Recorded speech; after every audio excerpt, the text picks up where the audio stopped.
वासुदेवाय कृष्णाय वासुदेवाय हरये परमात्मने प्रणतः क्लेशनाशाय गोविन्दाय नमो नमः। नमः परमहंसास्वादित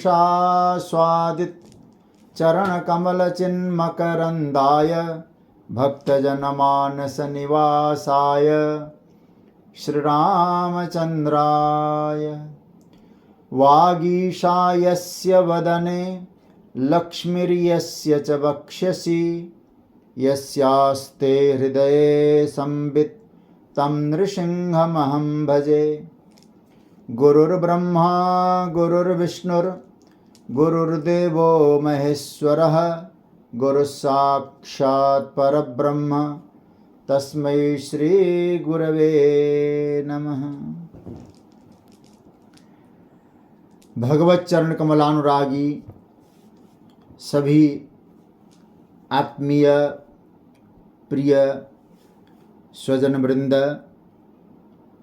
हमारे स्वाध्याय परिवार के सभी स्नेही सदस्यजन, मातृशक्ति, आप सभी को मेरा प्रणाम वंदन, आप सभी का अभिनंदन। प्रभु की मंगलमय कृपा करुणा से काफ़ी दिनों के अंतराल के बाद कल से कुछ दिनों के लिए हम लोग गीता का स्वाध्याय, चिंतन और मनन कर रहे हैं। कल हम लोगों ने जो चिंतन किया, मैं एक बार फिर याद दिला दूं। श्रीमद् भगवत गीता का जो 18वां अध्याय है, जिसको मोक्ष संन्यास योग कहा गया, उस मोक्ष संन्यास योग में शुरुआत में अर्जुन का प्रश्न है कि त्याग के विषय में और संन्यास के विषय में मुझे अलग अलग तत्व पृथक पृथक रूप से समझाएं। तो भगवान ने जब प्रारंभ किया, पहले तो अन्य महापुरुषों का मत दिया कि इनके कथन अनुसार यह है, इनके कथन अनुसार यह है। किंतु जब पूछा गया, भगवान ने अपना मत दिया कि मेरा मत यह कहता है, निश्चयं शृणु मे तत्र, यहाँ से भगवान अपना मत प्रारंभ करते हैं। और कल हम लोगों ने देखा कि भगवान कहते यज्ञ दान तप जो कर्म है, इनको तो कभी छोड़ना नहीं चाहिए, करना ही चाहिए।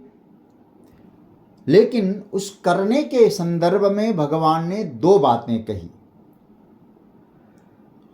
कि कर्म फल का त्याग करना और संग का त्याग करना। ये बातें ठाकुर जी ने कही कि उसके बाद भगवान यहाँ एतान्यपि तो कर्माणि संगम त्यक्त्वा फलानि च कर्तव्यानीति में पार्थ निश्चितम मतम उत्तमम।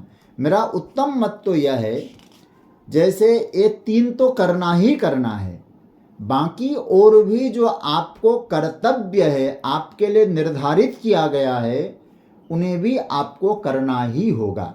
ये भगवान यहाँ कहते हैं। तो हम लोग इस विषय में कल कुछ चर्चा किए थे, थोड़ा सा इस पर चिंतन करके फिर मैं आगे बढ़ूं। देखिए, कल मैंने अंत में आपसे निवेदन किया था कि हमारा आश्रय क्या है। जो कर्म हम कर रहे हैं, जो काम हम कर रहे हैं, हमारा आश्रय, हमारी निर्भरता उसी कर्म पे है या हमारा अधिष्ठान, हमारा आश्रय उस मालिक साहब पर है, परमात्मा पर है। और ये भाव बन जाए, ये कर्म भगवान ने दिया है, मेरा आश्रय कर्म नहीं है, मेरा आश्रय परमात्मा है। तो कर्म बदलने पर कर्म के प्रति असंग जिसको संग आसक्ति कहा जाए, वो नहीं बनना है। यदि हमारी आसक्ति, हमारा संग यदि कर्म के प्रति हो जाए, जो अधिष्ठान है उसको भूल जाएं, तो हमारा जो संग है, हमारी जो आसक्ति है, फिर कर्म पे होगी, फिर कर्म के प्रति संग होगा और कर्म फल का संग तो रहेगा ही रहेगा। तो भगवान यहाँ ऐसा कहते हैं, इसलिए ऐसा बन जाना चाहिए, जैसा कि 5वें अध्याय के 10वें श्लोक में भगवान कहते, ब्रह्मण्याधाय कर्माणि संगम त्यक्त्वा करोति यः लिप्यते न स पापेन पद्मपत्रमिमाम्भसा।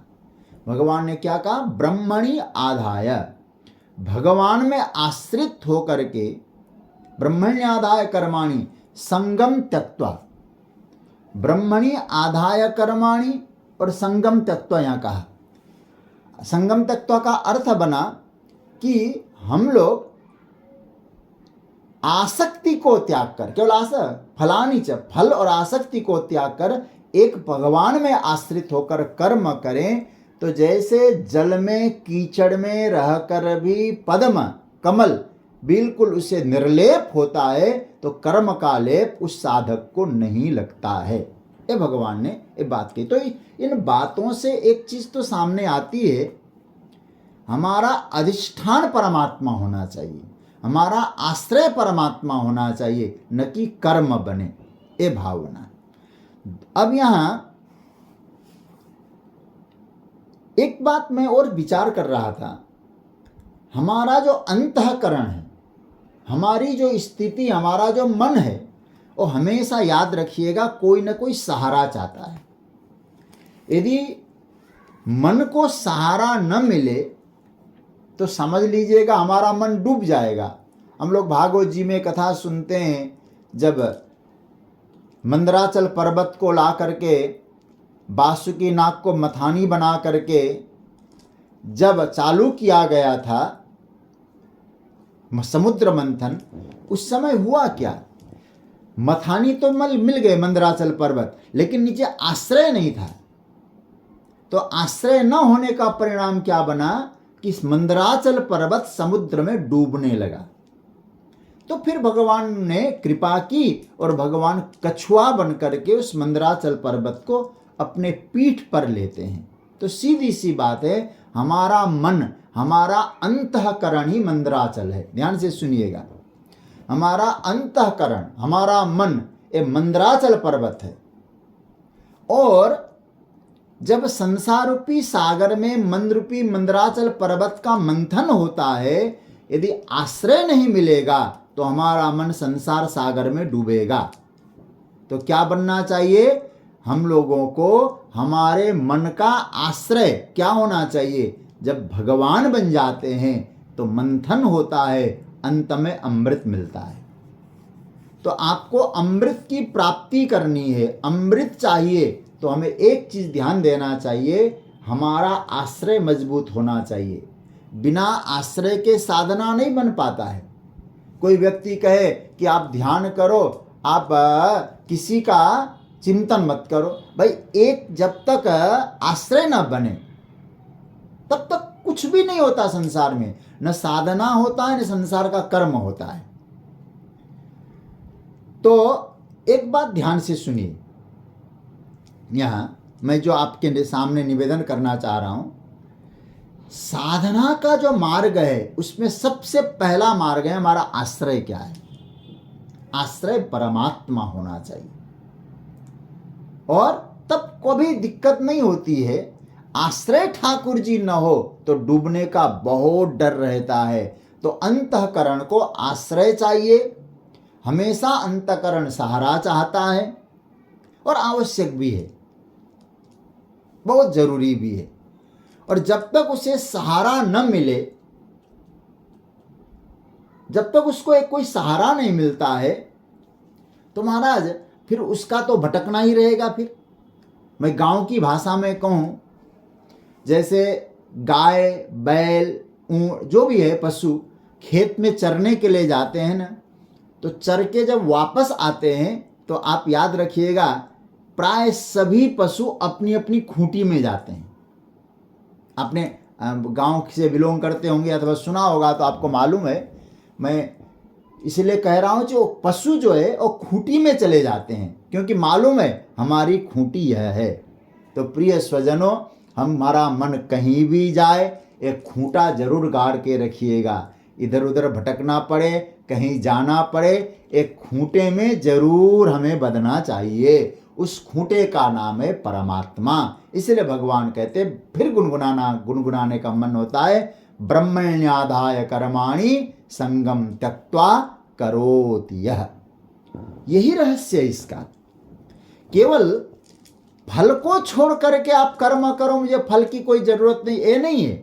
भगवान कहते हैं ये जो फल की बात आती है ना, मैंने कल क्या बताया था, 3 चीजें बताई थी, याद होगा शायद आपको। कर्म का प्रारंभ, कर्म का मध्य कर्मकाल और कर्म का फल, 3 विश्लेषण मैंने किया था। कोई भी कर्म, कर्म के आरंभ में, कर्म के मध्य में और कर्म के फल में संग कब होता है, आसक्ति कब बनती है, कर्म के प्रति आसक्ति कर्म के प्रारंभ में और कर्म काल में। तो यहां कर्म के बाद आने वाली स्थिति की चर्चा नहीं है, कर्म के प्रारंभ में, कर्म काल में भगवान कहते संगम त्यक्त्वा, आसक्ति को त्याग करके अर्जुन कर्म में लगो।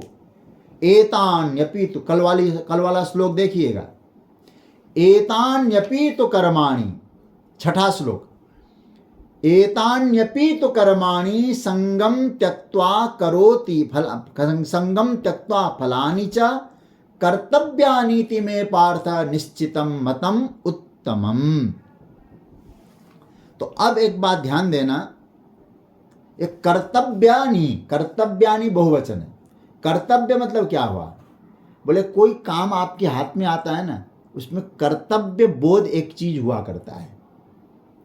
तो इसका मतलब है आपको प्रेरणा कौन दे रहा है कर्म करने का, बोले मेरा कर्तव्य दे रहा है, मुझे एक करना है, यज्ञ दान तप इत्यादि करने के लिए मेरा कर्तव्य प्रेरित कर रहा है, कामना प्रेरित नहीं हो रही है। कामना से प्रेरित होकर मैं कर्म में नहीं लग रहा हूं, मैं कर्तव्य से प्रेरित होकर लग रहा हूं। प्रेरक तत्व होता है। तो 2 बातें बनी, कर्तव्य प्रेरक बने और आश्रय ईश्वर बने। कर्म का संग और कर्म का फल ये हमारे लिए प्रेरक तत्व नहीं। फल के कारण कर्म में लग रहा हूं अथवा आसक्ति के कारण कर्म में लग रहा हूं, ये दोनों बातें हटना चाहिए। गीता की बड़ी गजब की मीमांसा है। आप लोगों ने जो 17वां अध्याय देखा, 17वें अध्याय में हम लोगों ने खूब विस्तार से चिंतन भी किया। भगवान ने जब सात्विक यज्ञ की चर्चा की, आपके पास गीता का पुस्तक है तो 17वें अध्याय के कुछ मंत्रों को देखिए। 11वां मंत्र 17वें अध्याय का, भगवान क्या कहते हैं, नीचे की पंक्ति, यष्टव्यम एवेति मनः समाधाय स सात्विक। देखिए यष्टव्यम, यष्टव्यम का अर्थ होता है यज्ञ करना चाहिए, मतलब यज्ञ करना मेरे लिए कर्तव्य है। इसलिए संस्कृत व्याकरण का एक आनंद है, यहां तब्यत प्रत्यय लगा है, यज्ञ करना। और देखिए दान की बात जब भगवान कहते हैं तो क्या कहते हैं 20वें श्लोक में, दातव्यम इति यद्दानम। समझ रहे हैं ना, यष्टव्यम यज्ञ करना ही चाहिए, दातव्यम देना ही चाहिए, तप करना ही चाहिए। भगवान ने इन तीनों को एक साथ मिला दिया, क्या कर दिया, कर्तव्यानी। तो दान भी करना कर्तव्य बने, दान देना कर्तव्य बने, यज्ञ करना कर्तव्य बने और तप करना भी आपका कर्तव्य ही बने, ये भगवान कहते। मतलब इसी वृत्ति से यदि आप कर्म करेंगे तो आपका कर्म सात्विक बनेगा। आगे चर्चा करेंगे हम लोग। तो अब 2-3 बातें आप लोग नोट कर सकते हैं तो उनको नोट करिए, बहुत प्यारी बातें हैं। कर्म ये जो श्लोक है, 6ठे श्लोक का निचोड़ आपके सामने रख रहा हूं। इसमें 3 चीजों पर आप ध्यान दें। पहला, कर्म का आश्रय कौन हो, कर्म का प्रेरक कौन हो, और छोड़ना क्या है। ये तीन चीजें को आप नोट कर लें। कर्म का प्रेरक हमारा कर्तव्य है, कर्म का आश्रय भगवान है, और छोड़ना क्या है, संग और फल के प्रति आसक्ति। संग को छोड़ना, आसक्ति को छोड़ना, और फल के प्रति जो हमारा एक तरह से सटना होगा वो फलासक्ति। तो भगवान कहते हैं छोड़ने के लिए दो चीजें, संग और फल, प्रेरक है कर्तव्य और आश्रय है ईश्वर। हे पार्थ, हे अर्जुन, ए मे निश्चितम मतम, यही मेरा निश्चित मत है। निश्चितम मतम क्यों कहा भगवान ने? यदि निश्चितम नहीं कहते तो तुम इस पर भी बात विवाद करते, नहीं हम तो दूसरे को संग बनाए, दूसरे को प्रेरक बनाएंगे। नहीं, भगवान कहते मेरा निश्चित मत है, समझ लो। निश्चितम मतम उत्तमम, क्या बोल रहे हैं ठाकुर जी? मतलब अब इस मत पे कोई डिबेट नहीं हो सकता है, आप बहस नहीं कर पाएंगे इस पे। कर्म में इन्हीं तीन चीजें, कर्म काल में, कर्म के परिणाम में फल को और संग को त्यागें, आश्रय ईश्वर को रखें और प्रेरक कर्तव्य को माने। तो भगवान कहते यही निश्चित मत है। इस पर अब मैं कहूं, निर्णय कर दिया ठाकुर जी ने, मतलब वो निर्णय कैसा है? उत्तमम, हाईएस्ट निर्णय, इससे श्रेष्ठ निर्णय हो ही नहीं सकता है। त्याग के विषय में यह निश्चित मत है, इसके दूसरा कोई मत नहीं है। ये न अपरे मत है, न मनीषियों का मत है, मैं मतम, ये मेरा मत है। कर्तव्यानीति में पार्थ निश्चितम मतम उत्तमम, ये तीनों ही मुझे करना चाहिए।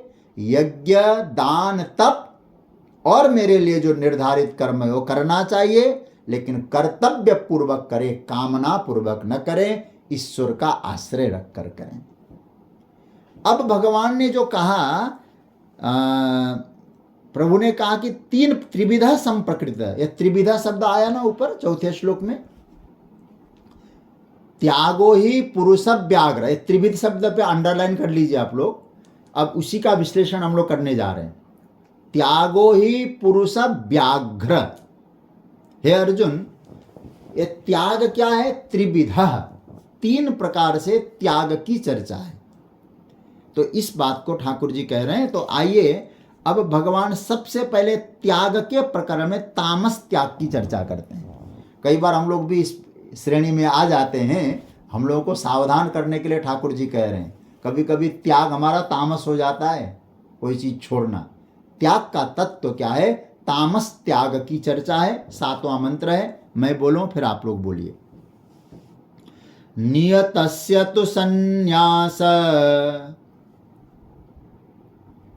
कर्मणो नोपपद्यते मोहात् तस्य परित्यागः तामसः परिकीर्तितः। यहां भगवान त्याग पर चर्चा कर रहे हैं, लेकिन सबसे पहले तामस त्याग की चर्चा। इसका पहले श्लोक का अर्थ देखिए। तू नियतस्य कर्मणः संन्यासः न उपपद्यते मोहात् तस्य परित्यागः तामसः परिकीर्तितः। इसका तो एक अन्वय हो गया। अब इसका अर्थ देखें। तू अर्जुन, पहले बात को संदर्भ लेते हुए, किंतु परंतु नियतस्य कर्मणः, नियत मतलब निर्धारित किए गए कर्म का,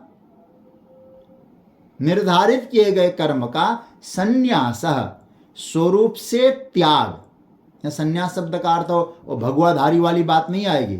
संन्यास मतलब अच्छी तरह से स्वरूप से त्याग।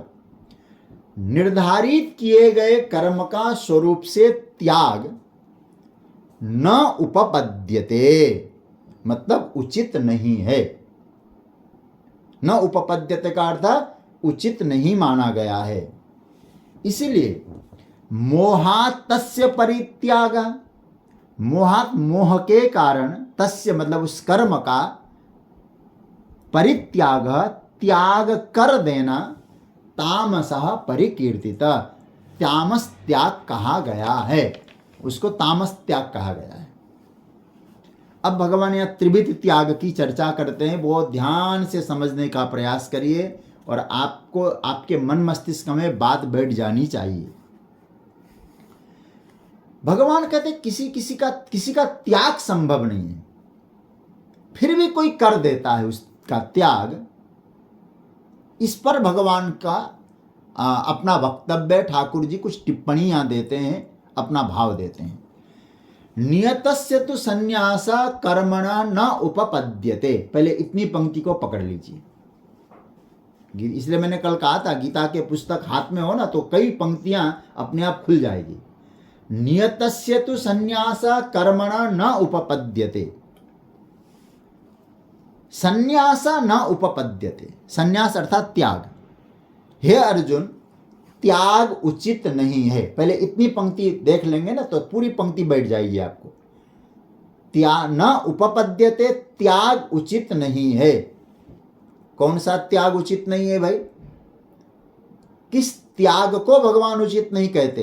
कर्मणः, कर्म का त्याग उचित नहीं है। अरे महाराज, कौन से कर्म का त्याग उचित नहीं है? तो ये बहुत प्यारी बात ठाकुर जी ने, नियतस्य कर्मणः, नियत कर्म का त्याग उचित नहीं।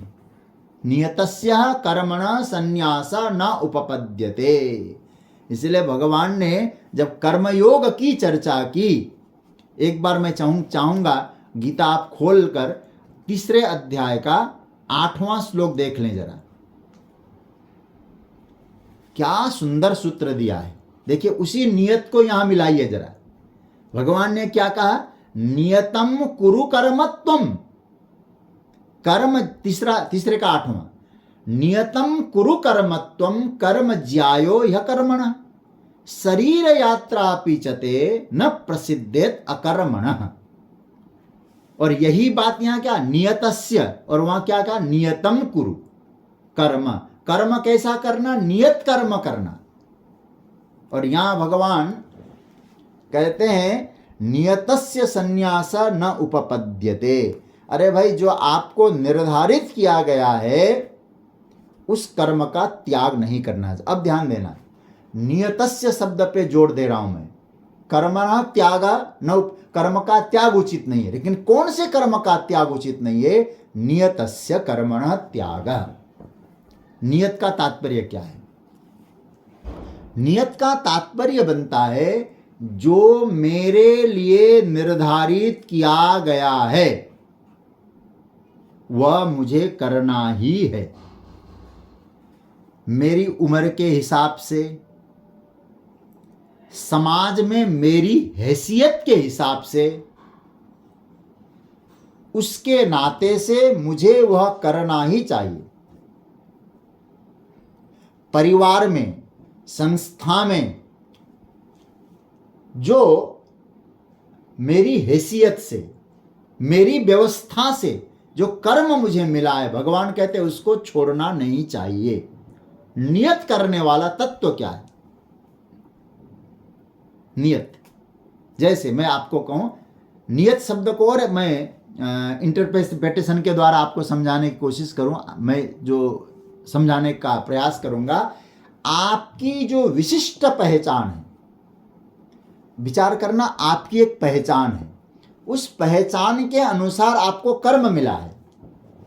जैसे एक गृहस्थ है, गृहस्थ में उसके बेटे हैं, उसका बेटा है, उसकी बेटी है। अब मेरे लिए क्या कर्तव्य बना? उन बच्चों का पालन करना, उन बच्चों को उचित शिक्षा देना, उन बच्चों का भविष्य के लिए कुछ व्यवस्था बन सकता है, विवाह इत्यादि करना। ये मेरा कर्तव्य, ये मेरा नियत है। लेकिन समस्या कब आती है? जब व्यक्ति उस कर्तव्य को तो त्यागता है, कर्तव्य को महत्व नहीं देता। मेरे लिए क्या कर्तव्य है ये छोड़कर मेरा क्या अधिकार है? अरे मेरा बेटा है तो मुझे प्रणाम नहीं कर रहा है, ये हमने अधिकार खोजा। मैं उसको आशीर्वाद दूं, ये मेरे लिए कर्तव्य है। तो मैं अपना कर्तव्य करूं, ये मेरे लिए नियत है। मतलब परिपालन करना, विवाह आदि करना, एक इसलिए भगवान यहां कहते हैं नियत शब्द को पकड़ना। ठीक है, अब कई बार हो सकता है बचपन में जो आपकी हैसियत थी, जो आपकी पहचान थी, जवानी में वो पहचान बदल गई, वृद्धावस्था में भी पहचान बदल गई। जब जब आपकी पहचान बदल जाए तो फिर पहले वाला कर्तव्य मेरे लिए नियत नहीं होगा। फिर बात पकड़ में आ रही होगी शायद। जो जब बचपन में जो मेरे लिए कर्तव्य था, वृद्धावस्था में वो कर्तव्य नहीं रहेगा फिर, क्योंकि आपकी पहचान बदल गई। अब कंचे नहीं खेलेंगे आप वहां। तो आज जो मेरे लिए पहचान है उस काम को मुझे करना है। कर्तव्य आपका बदल गया है, इसलिए मैं आपको कहूं कर्म बाद में होता है, पहले आप अपना पहचान करो कि आप कौन है, आप कहां खड़े हैं। जहां आप खड़े हैं आपका कर्तव्य उसी प्रकार से बनता है। अब हम खड़े तो हैं दूसरी जगह और कर्तव्य कहीं दूसरी जगह का खोजे तो नहीं बनेगा ना। अब अर्जुन की स्थिति क्या थी? अर्जुन युद्ध करने के लिए गए। इस समय अर्जुन का नियत कर्म क्या बना? सामने आए हुए कर्म को करना, युद्ध।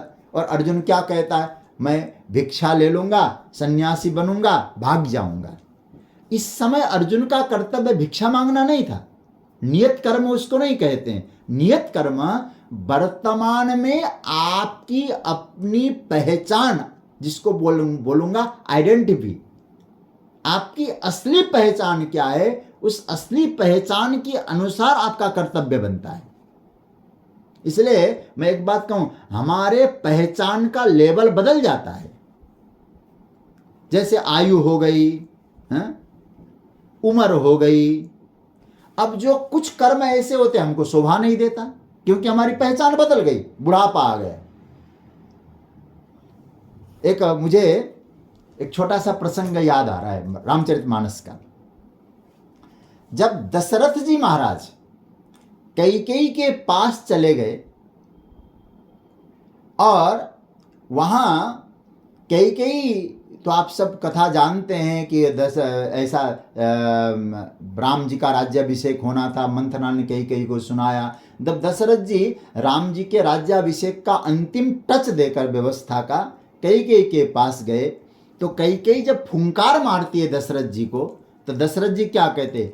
कई हेतु रानी रिसानी परसत पानी पति निवारही, फटकारती है, हटाती है।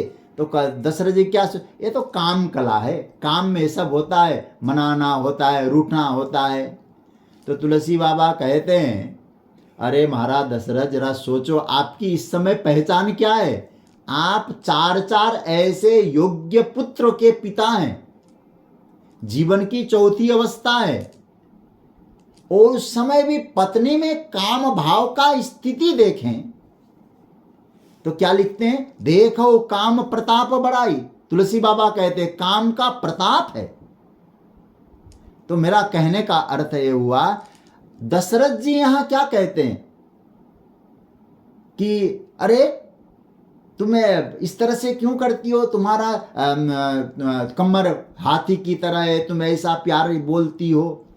तो तुलसी बाबा कहते हैं, दशरथ जी अपनी पहचान लो, अपने आप को पहचान लो। आप वृद्धावस्था में है, अब आपकी पहचान के अनुरूप कर्तव्य नहीं बना हुआ। तो मैं एक बात आपसे कहूं, व्यक्ति कर्तव्य में पतन क्यों होता है कर्तव्य से? क्योंकि व्यक्ति अपने आप को पहचान नहीं पाता और कर्म में लग जाता है। इसलिए कर्म बाद में, अपने आप को पहचानना, ये भाव है। इसलिए इस नियत शब्द को पहचानना पड़ेगा, हमें गंभीरता से पहचानना पड़ेगा। मेरे लिए, मेरे हिसाब से जो तय किया गया कर्म है उसको मुझे करना है, उसको नहीं त्यागना है। ध्यान रखना, उसका एक ही आधार है, मेरी विशिष्ट पहचान, मेरी आइडेंटिटी। मतलब आपकी पहचान के अनुसार जो आपका कर्तव्य बन रहा है, तस्य कर्मणः त्याग न उपपद्यते, उस कर्म का त्याग उचित नहीं है। जैसे कोई ब्रह्मचारी है, उस ब्रह्मचारी के नाते उसका कर्तव्य क्या है? गृहस्थ के नाते गृहस्थ का कर्तव्य क्या है? अब ब्रह्मचारी का जो कर्तव्य था उसको त्यागा। भगवान कहते हैं न त्याग उपपद्यते, युक्ति सम्मत नहीं है। गृहस्थ ने गृहस्थ धर्म का त्याग किया। हम ब्राह्मण है, संध्या बंदन करना हमारा कर्तव्य है, हम न करें तो भगवान कहते ये त्याग उचित नहीं है। क्योंकि पहले अपने आप को तो पहचानो, तुम कौन हो। फिर भी कुछ लोग त्याग करते हैं, यद्यपि वह त्याग युक्ति सम्मत नहीं होता है, उचित नहीं होता है। यो युक्ति सम्मत त्याग है। युक्ति सम्मत जो त्याग नहीं करते, अथवा यूं कहा जाए जो नहीं त्यागना चाहिए उसको त्याग करते हैं, भगवान कहते न उपपद्यते, उचित नहीं है। वह त्याग कैसे कर रहा है, किस प्रकार से वह त्याग कर रहा है? शब्द को पकड़ना, विवेक से कर रहा है, शास्त्र से कर रहा है, ज्ञान से कर रहा है, विवेकात, शास्त्र संबंधात, मुक्षु बसात, कैसे कर रहा है? तो भगवान क्या बढ़िया कहते, मोहात। नीचे की पंक्ति देख लीजिए 7वें मंत्र में, मोहात, और मोह के कारण कर रहा है। मोह के कारण उसका त्याग हो रहा है, मतलब अविवेक के कारण, भ्रम के कारण जो त्याग के लायक नहीं है उसको त्याग कर रहा है। उसमें एक ही हेतु है, आपका अविवेक। मेरी पहचान, जैसे मैं एक छोटा, और मुझे एक उदाहरण याद आ रहा है इसको समझने के लिए। हनुमान जी जब लंका जाते हैं, लंकिनी ने हनुमान जी का रास्ता रोका। लंकिनी कौन है? कि वो चोरों से लंका की रक्षा करती है। चोर कोई लंका में घुस नहीं पाता था, कोई घुस गया तो उसको पकड़ के खा जाती थी। लंकिनी का कर्तव्य यह था। और लंकिनी का कर्तव्य तो चोर की पहचान करना। लेकिन हनुमान जी जब जाते हैं लंका, हनुमान जी को देखकर ही लंकिनी कहती, मोर आहार जहां लगी चोरा, ये तो चोर है, इसको मैं खाऊंगी। अब हनुमान जी महाराज विचार करते हैं कि तू यहां बैठी है लेकिन तू नियत कर्म नहीं कर रही है। क्यों? यदि चोरों को तू खाना चाहती, संसार का सबसे बड़ा चोर तो रावण है। हमारी मां को चुरा के लाया, पुष्प विमान चुरा के लाया, नागलोक से नाग कन्याएं चुरा के लाया। लेकिन उस चोर को तो तू रखाती है, और मैं उस चोर का पता लगाने आया हूं और मुझे खाने को कहती है, तो तुम्हारा एक त्याग है, कर्म नियत कर्म नहीं है।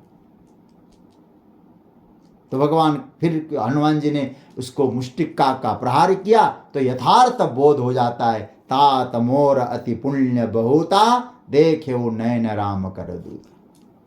इसलिए कोई भी चीज, हमारा कर्तव्य क्या है, मैं कहां खड़ा हूं, मेरे लिए क्या निर्धारण है, उसका व्यक्ति को विवेक होना चाहिए। यदि नहीं तो मोहात् तस्य परित्याग। न विवेकात्, न विचारात्, न मोक्ष संबंधात्, न शास्त्र विधानात्, केवलम मोहात् एव त्याग। मोह से त्याग। इसलिए शंकरा भगवान भाष्यकार ने मोह शब्द को जोड़ दिया अज्ञानात्। जो बिना जाने बिना विचारे अपने आप को पहचाने बिना जो त्याग करता है, वो समझ नहीं पा रहा है। भगवान के तामस त्याग है उसका। उस त्याग को आप क्या कहेंगे? तामसः परिकीर्तितः। परि उपसर्ग लगा दिया है, परि उपसर्ग है तो परिकीर्तितः, सब जगह उसके लिए ढिंढोरा पिटा जाता है कि भैया एक कर्तव्य भ्रष्ट है, जो काम करना चाहिए था उस काम को उसने नहीं किया और त्यागी बना बैठा है। यही तो कहा जाएगा। वो त्यागी कौन होगा? वो तामसी त्यागी होगा। अब भागवत जी में एक छोटा सा स्मरण मैं आपको दिलाऊं, अन्य ग्रंथों में भी कथा आती है। कर्तव्य क्या है, इसको पहचानना है। कर्तव्य से पहले मैं कौन हूं, मैं कहां खड़ा हूं। एक कथा आती है इंद्रद्युम्न नाम के राजा का। अब आजकल भागवत वाले सब कुछ बोलते नहीं है, और क्योंकि जल्दी जल्दी में सब कथा पूरी करनी होती है, विस्तार से चर्चा हो तो भागवत में इतना सुंदर सुंदर प्रसंग है। एक इंद्रद्युम्न नाम का राजा था, और वो बैठा है जंगल में। मिला है, राजा है इंद्रद्युम्न नाम का राजा, बहुत बड़ा प्रसिद्ध राजा। वो बैठ गया जंगल में जाकर के। क्यों? अरे सब बेकार है, छोड़ के बैठ गया हूं, भाग के खड़ा हो गया है। और उसके बाद क्या हुआ, अगस्त्य जी महाराज उधर से जा रहे थे, तो श्री अगस्त्य जी महाराज को देखकर उसने प्रणाम भी नहीं किया।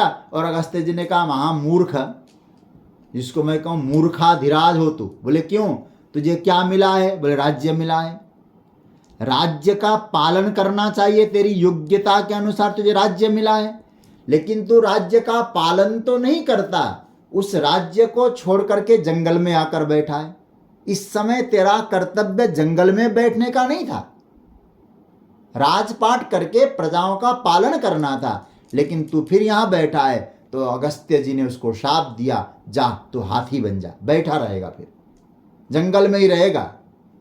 और आपको मालूम है, उसी हाथी का नाम हुआ बाद में गजेंद्र। जो गजेंद्र की कथा आप लोग सुनते हैं। भगवान यहां क्या कहना चाहते हैं, भैया तेरा कर्तव्य क्या था? इतनी मुमुक्षा आई होती तो बात और थी, मुमुक्षा भी नहीं है, और तुम वहां से भाग के चले गए। मोह के कारण, अज्ञान के कारण, अपने आप को न पहचानने के कारण तुम चले गए उधर। तो तुम्हारा जो त्याग है ये विवेक सम्मत नहीं है, मोह के कारण है। ये बात ध्यान देना। मानो भगवान अर्जुन से कह रहे, अर्जुन तूने कहा था ना, श्रेयो भोक्तुम भैक्षमपि हलोके। भगवान कह रहे, पार्थ तूने जो कहा था, अब सब कुछ छोड़ के चला जाऊं। क्यों? बोले महाराज दिक्कत आ रही है, विपत्तियां आ रही है। अरे भाई तुम इतना तो विचार करो, तुम्हारी मां कैसी थी, कैसी है तुम्हारी मां? इसलिए इससे पहले वाले श्लोक में भगवान ने अर्जुन को पार्थ शब्द संबोधन किया है। पार्थ का अर्थ हुआ पृथा के पुत्र, कुंती के पुत्र। भगवान क्या कहना चाहते, कुंती ने अपने जीवन में कभी सुख पाया है क्या? विचार करना। दुख ही दुख पाया उसने। विवाह हुआ, विवाह के बाद भी महाराज दुख, कुछ ही दिनों के बाद पति चले गए। अब 5 बच्चों को संभालना और कोई सपोर्ट नहीं मिल रहा है। इतनी बड़ी विपत्तियां आई, लेकिन क्या कुंती ने अपने कर्तव्य को त्यागा? मुझे इन बच्चों का पालन पोषण करना है, किसी तरह से करना है, भले ही इनको बहुत सारी सुख सुविधा न मिले, लेकिन भीतर से मेरे बच्चे मजबूत बने। अपने विपत्ति को यूटिलाइज किया, प्रभु से जोड़ दिया, और तुम उसके पुत्र हो। अर्जुन, उन्हीं कुंती माता के तुम बेटे हो, तो तुमको विचार करना चाहिए, मैं पलायन न करूं। मेरे लिए इस समय जो कर्तव्य युद्ध है, मैं उस युद्ध को करूं। अज्ञान के कारण उससे पलायन मुझे करना ये युक्ति संगत नहीं है। एक किसी ने बहुत प्यारी बात कही है, वो शेर आपके सामने प्रस्तुत करता हूं। लोग जिस हाल में मरने की दुआ करते हैं, लोग जिस हाल में मरने की दुआ करते हैं, हमने उसी हाल में जीने की कसम खाई है। हम उसी हाल में जीने की कसम खाए। बोले जीना है, मुझे करना है, मेरा कर्तव्य है। ये भाव व्यक्ति के जीवन में बनना चाहिए। भगवान हम सभी के लिए एक संदेश दे रहे हैं, कर्म का स्वरूप से कभी त्याग न करो, ये मान्य नहीं है। यदि त्याग करोगे तो भगवान कहते तामस त्याग माना जाएगा। भगवान का इस आशय को हमें समझना होगा। नियत कर्मों का त्याग उचित नहीं है। भाष्य में एक बहुत प्यारी बात आई है। भगवान भाष्यकार कहते नियतम च अवश्यम कर्तव्यम। देखो भगवान शंकराचार्य का भाष्य, मतलब नियत कर्म आपको करना ही करना है, उत्तरदायित्व आपका है। यदि भाई करना नहीं था, बच्चों ने जन्म लिया, पलायन क्यों कर रहे हैं आप? जो आपके लिए निर्धारित कर्म है वो आप करना ही करना है। अतिथि घर में आया, उसको जल देना, माता पिता का श्राद्ध तर्पण करना, ये सब क्या है? मेरे लिए निर्धारित है, मेरे लिए नियत है, मुझे वो करना है। देखो एक छोटी सी बात मैं कहूं, एक होता है विधि कर्म, एक होता है नियत कर्म। अब ध्यान से समझना, विधि कर्म क्या है और नियत कर्म क्या है। विधान से जो दिया गया, अब जैसे कहा गया हमारे यहाँ सोमवार से लेकर रविवार तक 7 बार हैं। 7 बारों का जब भी जो कोई बार पढ़ेंगे आप, उस बार का अपना महत्व है। बोले इस बार को व्रत रखना चाहिए। अब आप जो जो करेंगे, अरे भैया इस बार को व्रत न रखने से ऐसा होगा, व्रत रखना चाहिए। अब क्या कोई 7 बार का कोई व्रत रख पाएगा? वो एक विधान बना दिया है, और विधान सबके लिए नहीं होता है। कोई विधान जो निर्धारण किया गया है वो विधान सबके लिए नहीं होता है। ये संविधान जो हमारा है, क्या सबके लिए एक जैसा है? बच्चों का अलग व्यवस्था है। आजकल तो अब संविधान को हाथ में लेके घूमने वाले भी बहुत है, मैं इस पर चर्चा नहीं करूंगा। लेकिन एक चीज आपसे कहूं, एक होता है नियत कर्म, निर्धारित किया गया है मेरे लिए, वो मुझे करना है। विधान सबके, अब कहता है भागवत कराओ, ये विधान है, अब सब नहीं करा सकते। एक काम करो, तो हर विधान हर किसी के लिए नहीं होता है, लेकिन हर नियत कर्म हर किसी के लिए होता है। लेकिन वो नियत कर्म कब निर्धारण किया जाए? बोले आपकी स्थिति को देख करके नियत कर्म का निर्धारण होता है। इसलिए नियत कर्म को समझो, उसे करो, उसे त्यागना नहीं चाहिए, ये भगवान यहां कहते हैं। तो मैं तामस कर्म को संक्षेप में आपके सामने रखूं, नियत कर्मों का स्वरूप से त्याग उचित नहीं है। यदि कोई मोह में आकर करता है, उस त्याग को हम लोग क्या बोलेंगे? तामस त्याग बोलेंगे। तो त्याग करना चाहिए, लेकिन हमारा त्याग तामस न होकर सात्विक होना चाहिए, तामस न बने। इस श्लोक में तो दिक्कत नहीं आई होगी, आ गया होगा। तो नियतस्य तो संन्यास कर्मणो नोपपद्यते, उचित नहीं कहा प्रभु ने। मोह के कारण कोई त्यागता है अपने द्वारा जो प्राप्त कर्म है, नियत कर्म है, निर्धारित कर्म है, वो तामस त्याग कहा जाएगा। त्रिविधा त्याग वाली बात आ रही ना। अब भगवान से पूछा महाराज, अब राजस त्याग के बारे में कह दो। राजसी त्याग किसको कहेंगे? तो भगवान ने 8वें श्लोक में राजस त्याग की चर्चा करी। इसको एक बार पढ़ ले। दुःखमित्येव यत्कर्म काय क्लेश भयात् त्यजेत् सकृत्वा राजसं त्यागं नैव त्याग फलं लभेत्। ये बहुत प्यारा भाव है। इसमें तो भगवान फल तक बता देते हैं। इसका अन्वय क्या है? यत् कर्म दुःखम एव इति कायः क्लेश भयात् त्यजेत् स राजसं त्यागं कृत्वा त्याग फलम एव न लभेत। इसका अर्थ देख लें। यत् कर्म, जो कर्म, जो कुछ कर्म हमारे लिए जो निर्धारित है, वह दुखम एव इति, इस कर्म में तो बहुत कठिनाई है, बहुत दुख है। इति मतलब ऐसा समझ करके, कायक क्लेश भयात, शारीरिक क्लेश, शरीर में कष्ट होगा, और भय के कारण त्यजेत, त्यागता है। स राजसम त्यागम कृत्वा, और राजस त्याग करके त्याग फलम एवं न लभेत, त्याग के फल को किसी प्रकार से नहीं पाता। इसका सीधा सा अर्थ क्या बना? इसका अर्थ बना, जो कुछ कर्म मुझे निर्धारित प्राप्त हुए हैं, वे कर्म को पहले आप एक ठप्पा लगा दो, ये दुख रूप कर्म है ऐसा समझकर, अरे इसको करने से बहुत कष्ट होगा, बहुत डर है, इसीलिए हमने उसको त्याग कर दिया है, वो त्याग राजस त्याग है। इस त्याग का कोई फल मिलने वाला नहीं है। त्याग का भी फल होता है, वो हम चर्चा करेंगे। तो यहां क्या बात आ गई, यहां भगवान कह रहे हैं कर्म त्यजेत। पहले इतनी सी पंक्ति पकड़ लें, इसको समझाने के लिए मैं आपसे कह रहा हूं, कर्म त्यजेत। कर्म का जो लोग त्याग करते हैं, जो लोग छोड़ते हैं, कौन से लोग छोड़ते हैं भाई? जो भी लोग छोड़ते हैं, कोई भी छोड़ते हो, लेकिन क्या मुमुक्षा के कारण छोड़ रहे हैं कि तीव्र वैराग्य के कारण छोड़ रहे हैं? कई बार तीव्र वैराग्य आता है तो भी कर्म छूटता है, मुमुक्षा आने पर छूटता है कि नहीं? बोले बिल्कुल, न तीव्र वैराग्य है न मुमुक्षा है। तो छोड़ने के कारण क्या है, छोड़ने का हेतु क्या है? केवल यही हेतु है, दुखम इति। बहुत तकलीफ है जी काम करने में। अरे भैया, कौन सा काम बिना तकलीफ के होता है?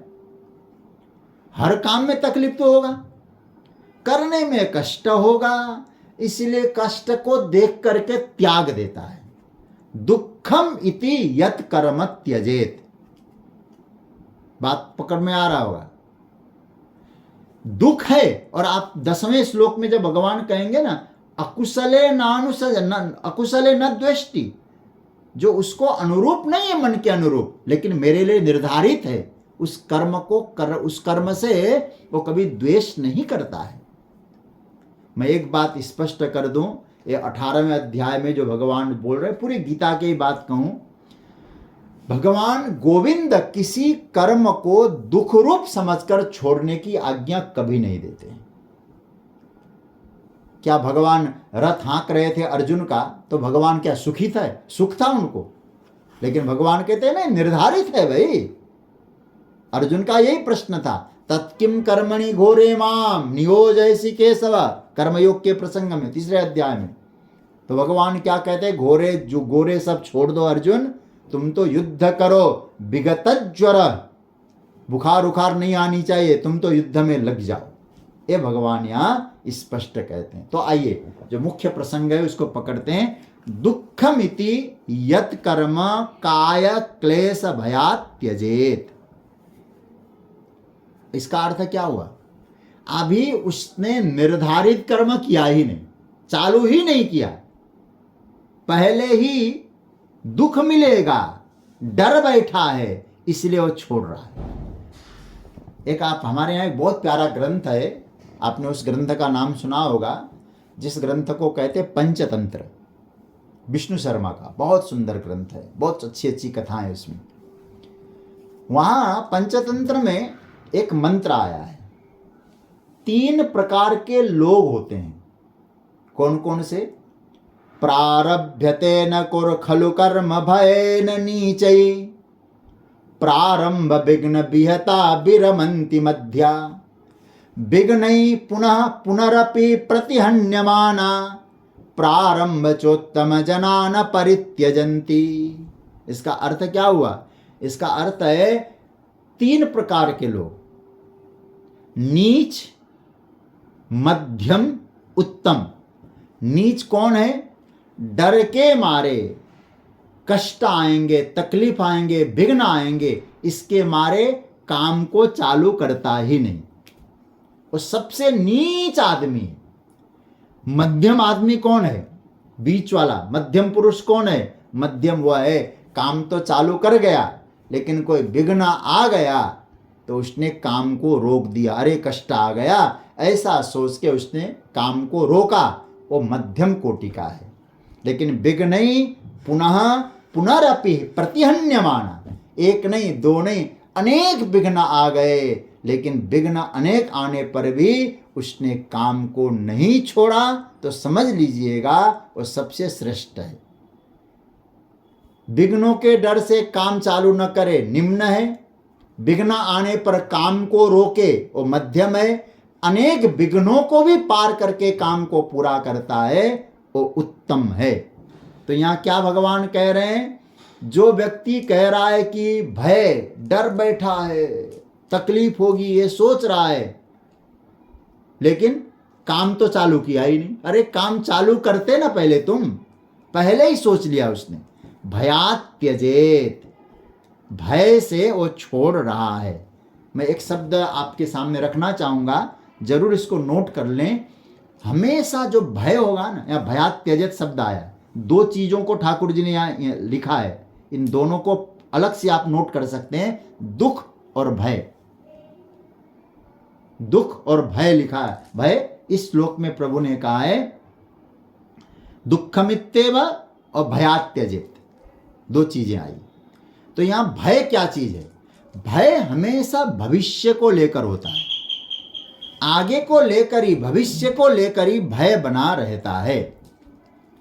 और याद रखिएगा, भयभीत आदमी कभी सफलता का स्वाद चख ही नहीं पाता है। जो भयभीत होता है, जो भय से रहित होगा, वही सफलता को पाता है, वही सफलता का स्वाद ले पाता है। भविष्य का भय। और याद रखना, भय कभी वर्तमान का नहीं होता है, नहीं हो सकता है। विचार करके देखना कभी स्वयं भी। दुख भविष्य का नहीं होता है। दो चीजें कही भगवान ने, दुख और भय। भय भविष्य का होता है और दुख वर्तमान का होता है। तो बड़ा गजब का मनोविज्ञान है, साइकोलॉजी है। मतलब भयंकर रोग किसी को हो जाए, दुख होगा वर्तमान में। दुख हो रहा है क्योंकि कष्ट मिल रहा है, रोग है। और भय किस बात का होगा? ये रोग बिगड़ न जाए, मर न जाऊं। भविष्य का जो संबंधी होता है उसको हम लोग कहते हैं डर। वर्तमान का होता है दुख। तो भगवान कहते हैं, तो वर्तमान में काम करते समय तुम्हें दुख हो रहा है और कर्म के परिणाम को लेकर भय हो रहा है। तो दुख और भय के कारण तुम कर्म चालू ही नहीं कर रहे हो, तुम राजसी व्यक्ति हो। तुम्हारा त्याग राजसी त्याग है। भगवान कह रहे हैं दुखम इति यत कर्म। क्या मतलब निकला? जो हाथ में है वो कर्म अभी करना है मुझे, लेकिन सोच क्या लिया? दुखद है, तकलीफ देना है, देने वाला है, इसीलिए छोड़ दिया। और छोड़ दिया तो आगे क्या होगा? उस कर्म से और परहेज करेगा वो। क्यों परहेज करेगा? क्योंकि उसको वहां सारे दुख और दोष तो दिखाई देने लग गए अभी से। अभी काम भी चालू नहीं हुआ, वो परहेज करेगा और कल्पना करता रहेगा, यह करूंगा तो यह होगा, यह होगा। और ऐसा व्यक्ति कभी कोई रिस्क ले ही नहीं सकता है। अर्जुन ने भी तो यही बात कही थी ना, बुरा आप मैं अपने आप को अर्जुन की स्थिति में रखकर गीता को सुनिएगा। अर्जुन अभी युद्ध चालू नहीं हुआ था, भगवान से क्या कहते हैं? महाराज युद्ध करने से नरके नियतम वासो, नरक में रहना पड़ेगा, वर्ण संकर पैदा हो जाएगा, हम मरेंगे, कौन मरेगा क्या मालूम। भगवान कहते अर्जुन राजसी व्यक्ति मत बंतु, भयात त्यजेत, डर के मारे काम करना बंद कर देगा, दुख मिलेगा इसलिए छोड़ देगा। न विवेकात न विचारात, भयात, डर से। भगवान यहां कहते हैं दुख और भय, दुख वर्तमान में, भय भविष्य में। तो वर्तमान के कर्म जो प्रारंभ कर रहा है उसका दुख हो रहा है, और दूसरा भविष्य को लेकर के उसको भय हो रहा है। तो भगवान बहुत प्यारी बात कहते हैं, तो दुख और भय को निवृत्त करके आपको क्या करना है? कर्म करना है। यदि ऐसा नहीं करते हैं, क्या किया? त्यजेत, छोड़ दिया। छोड़ दिया मतलब भाग गया, पलायन कर गया, घर से भागा, कहीं दूसरी जगह चला गया। कई लोग क्या करते हैं? आत्महत्या कर लेते हैं। क्या आत्महत्या करने से तुम्हारे कर्म नष्ट हो गए? क्योंकि कर्मयोनि में आए, कर्म फल भोगने आए थे, और कर्म तो आत्महत्या करने पर भी तुम्हारे साथ जुड़ गए। इसीलिए मैं आपको एक बात निवेदन करूं, जिम्मेदारियों से भागना भगवान को पसंद नहीं है। इसीलिए भगवान कहते जो कर्म है उसको दुख रूप समझकर और भविष्य में जो फल मिलेगा उसको भय रूप समझकर जो कर्म त्याग मत करो, नहीं तो राजसी त्याग हो जाएगा। कर्म को दुख रूप समझे, भय से भाग जाएं, ऐसी स्थिति को भगवान कहते सकृत्वा राजसम त्यागम। तो भगवान क्या कहते, उस व्यक्ति ने जो छोड़ा है, कर्म का प्रसंग है, तो उसका त्याग राजसी त्याग है। याद रखिएगा, एक छोटी सी बात आपके सामने मैं निवेदन करूंगा। मैं प्रयास कर रहा हूं कि यह श्लोक पूरा ही कर लूं। तामस त्याग की चर्चा अभी आपने सुनी। तामस त्याग में केवल क्या कहा, ताम परिकीर्तित, तामसा परिकीर्तित, केवल नाम लिया है। विस्तार से यहां ध्यान देना, तामसा पर नाम लिया है। लेकिन यहां राजस त्याग में क्या कहते, नैव त्याग फलम लभेत, त्याग का उसको फल नहीं मिलता। आप विचार करना, त्याग का क्या फल मिलता है क्या? मैं कहूंगा त्याग का फल मिलता है, लेकिन राजसी व्यक्ति को त्याग का फल नहीं मिलेगा। अर्थात त्याग का भी एक फल होता है, यह नहीं कि नहीं होता। ध्यान से विचार करना, मतलब यदि सही तरीके से किसी ने त्याग किया है, विवेक से किया है, मुमुक्षुजनों ने किया है, भजनानंदी व्यक्ति ने किया है, तो याद रखिएगा वो त्याग उसको भजन का समय देता है, आत्मकल्याण का समय देता है, आत्मकल्याण का अवसर देता है।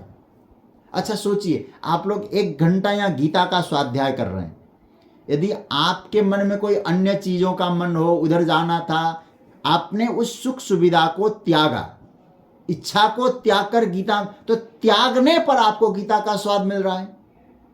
तो त्याग का एक फल होता है। और आध्यात्मिक उन्नति की बात कहूं कि त्याग से ही आपको आध्यात्मिक उन्नति का मार्ग प्रशस्त होता है। विचार और मुमुक्षा के कारण त्याग नहीं करते, अपितु भय और दुख के कारण त्याग करते हैं। उनको कुछ नहीं मिलता है। वे समझते हैं कि चलो भाई, एक कर्म जो है ना, ये समस्याएं हैं। मैं आप लोगों से कहूं, समस्या कहां नहीं है। कई बार हम लोग क्या समझते हैं कि इस कर्म यहां से त्याग दूं, इस जगह को त्याग दूं, क्योंकि दुख है तो दूसरी जगह जाऊं। जैसे मैं उदाहरण दूं, कोई दिल्ली में गर्मी बहुत है और मैं छोड़ दूं गर्मी, कहां जाऊं, शिमला जाऊं, ठीक है। जो गर्मी यहां है, उस गर्मी से आपको निजात मिली, दिल्ली को छोड़ा, शिमला चले गए। लेकिन ठंड, जो बर्फीली वादियों में जो जाड़े के महीने में होता है, वहां और तकलीफ दूसरी। इसलिए याद रखना, एक ही चीज आप हर जगह कुछ ना कुछ समस्याएं लगी होती है।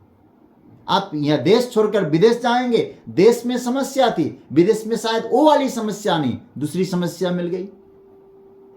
इसलिए आप जहां हैं, जो हैं, जैसे हैं, मैं फिर जोड़ रहा हूं, आप जहां हैं, जो हैं, जैसे हैं, जिस आश्रम में है, जिस वर्ण व्यवस्था में, जिस समाज में हैं, तो आप ये समझ लीजिएगा कि मुझे अपना निर्धारित कर्म करना है, त्याग भय के कारण और दुख के कारण मुझे नहीं करना है। ऐसा विचार करना चाहिए। यदि कोई व्यक्ति कर्म को दुख रूप समझता है और कर्म फल के डर के मारे कर्म को छोड़ देता है, भगवान कहते हो राजसी त्याग है, उसको त्याग का फल नहीं मिलता। क्योंकि त्याग का फल हमारे शास्त्रों ने कहा, त्यागे नैके अमृतत्वमांशु, त्याग से अमृत की प्राप्ति होती है, वो अमृत उसको प्राप्त नहीं होने वाला है, ये बात है। इसीलिए हम भगवान यहाँ 2 प्रकार के त्याग की चर्चा कर चुके हैं। तामस त्याग में बताया, नियत कर्म जो हमारे पास आया है उसका त्याग उचित नहीं है, और मोह से कोई त्याग देता है, तामस त्याग है। और मुझे जो निर्धारित कर्म मिला है इसमें बहुत दुख है, कष्ट है, शरीर को कष्ट मिलेगा, और इसका जो परिणाम होगा बहुत डरमय होगा, भय भय भय से व्याप्त होगा। ऐसा कह करके जो त्याग करता है वो राजस त्याग है और उसको त्याग का फल नहीं मिलता है। तो भगवान से पूछा गया, महाराज एक बात तो बताइए सरकार। बोले क्या? अब सात्विक त्याग की चर्चा करिए। सात्विक त्याग क्या है?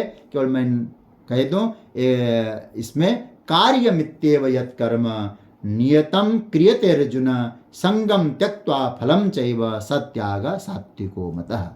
वो त्याग सात्विक त्याग है जो कर्तव्य समझ के किया जाता है। तो समय संकेत कर रहा है, इसीलिए आगे की चर्चा अब कल करेंगे।